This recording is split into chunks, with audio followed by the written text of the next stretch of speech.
नमस्कार, मैं हूं आपके साथ विशाल कालरा और आप देख रहे हैं 2019 की 19 कहानियां। एक ऐसा शो जिसमें आपको हर खबर तो बताते ही हैं और साथ ही उस खबर की पूरी कहानी भी बताते हैं। 19 कहानियों में आज आपको बताएंगे कैसे पाकिस्तान में पीएम मोदी का खौफ चल रहा है। लेकिन उससे पहले पीएम की वो बड़ी बातें आपको सुनाते हैं जो उन्होंने अब से कुछ देर पहले जम्मू के अखनूर में चुनावी रैली के दौरान कही। ये बात है श्रीनगर के लाल चौक पर तिरंगा फहराने की।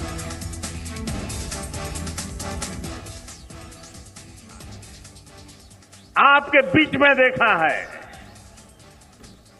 और वो दिन आपको भी याद होगा।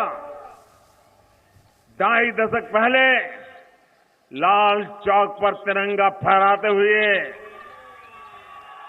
जो मैंने कहा था, आज भी वही रुख, वही जज्बा, वही आचरण लेकर के चल। प्रधानमंत्री मोदी ने कांग्रेस पर निशाना तो साधा ही, साथ में अखिलेश यादव और मायावती के संगठन पर भी हमला बोला।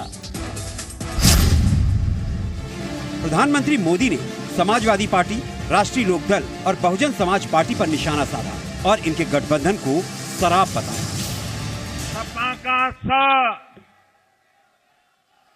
आरएलडी का र और बसपा का ब, मतलब शराब। अच्छी सेहत के लिए शराब से बचना चाहिए कि नहीं बचना चाहिए? पीएम मोदी के बयान पर अखिलेश यादव ने पलटवार करते हुए ट्वीट किया। आज टेलीप्रॉम्प्टर ने ये पोल खोल दी कि शराब और शराब का अंतर वो लोग नहीं जानते जो नफरत के नशे को बढ़ावा देते हैं।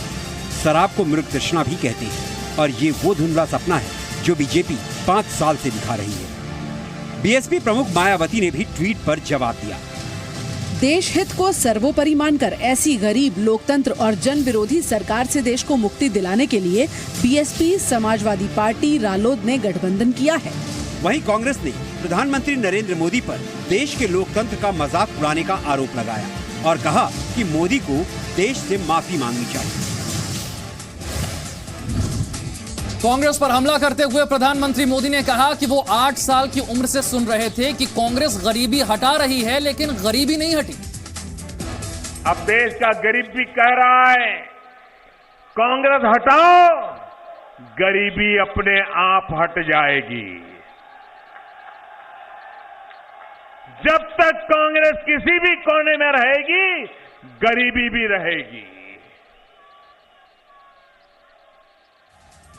गरीबी का मेरठ में पीएम मोदी ने कहा उनकी सरकार ने सर्जिकल स्ट्राइक करने का साहस दिखाया है, फिर चाहे अंतरिक्ष हो या जमीन। जमीन हो,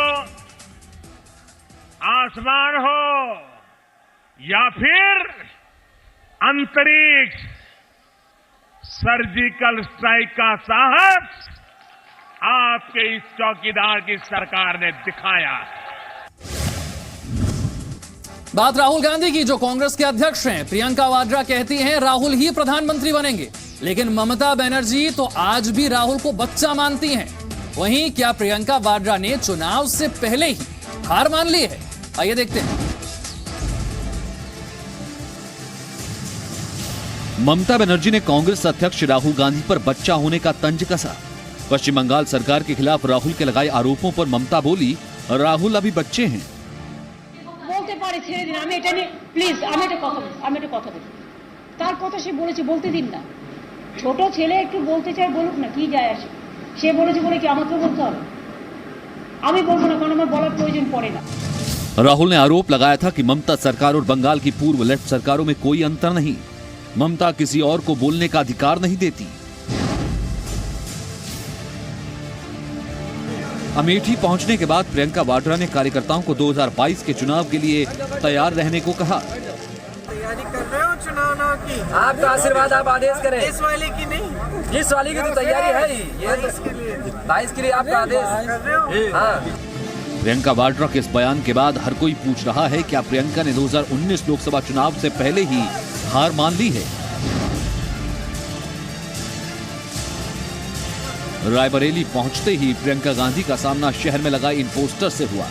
इस पोस्टर के जरिए प्रियंका के साथ साथ उनकी मां सोनिया गांधी पर भी निशाना साधा गया।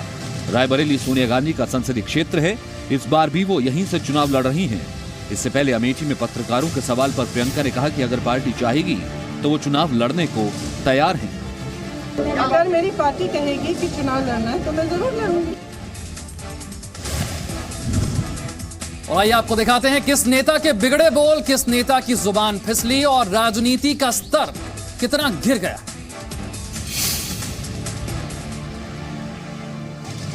नेशनल कॉन्फ्रेंस नेता अकबर लोन के बाद अब पार्टी के एक और नेता ने विवादित बयान दिया है। जम्मू कश्मीर के पुंछ में जावेद राणा ने पीएम मोदी को कातिल तक कह डाला। अगर मेरा बस चले, अगर मुझे इतना अल्लाह ताला इक़्तिदार दे तो मैं इस देश के प्रधानमंत्री के खिलाफ जितने भी कत्ल हुए हैं जम्मू कश्मीर में और देश में, मैं इसको कत्ल के केस में अंदर ठोक दूंगा। बिहार महागठबंधन के टूटने की आशंका को देखते हुए कांग्रेस अध्यक्ष राहुल गांधी ने प्रदेश के नेताओं की बैठक बुलाई थी। सूत्रों के मुताबिक बैठक के बाद ये नतीजा निकला कि बिहार में महागठबंधन बना रहेगा और सीटों को लेकर फंसे हुए पेच को भी सुलझा लिया जाएगा। खबरें हैं कि जल्द ही सीटों के बंटवारे का ऐलान हो जाएगा। बुधवार को राष्ट्रीय जनता दल के नेता तेजस्वी यादव द्वारा अपनी सभी रैलियों को रद्द करने के बाद महागठबंधन के टूटने की अटकलें तेज हो गई थी। संभल में समाजवादी पार्टी के जिला अध्यक्ष फिरोज खान ने अभिनेत्री जया प्रदा पर बेहद शर्मनाक टिप्पणी की है।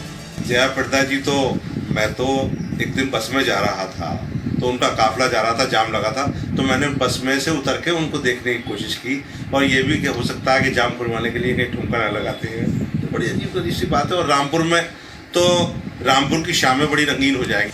समाजवादी पार्टी से 2 बार सांसद रह चुकी जया प्रदा हाल ही में बीजेपी में शामिल हुई हैं। लोकसभा चुनावों के काउंटडाउन के साथ ही नेताओं के विवादित बयान भी शुरू हो गए हैं। बीजेपी नेता स्वामी प्रसाद मौर्य की बेटी संघमित्रा मौर्य ने खुद को सबसे बड़ी गुंडी बताया। अगर किसी ने यहाँ पर सम्मान स्वाभिमान के साथ खिलवाड़ करने की कोशिश की तो ये संघमित्रा मौर्य उससे भी बड़ी गुंडी बन जाए।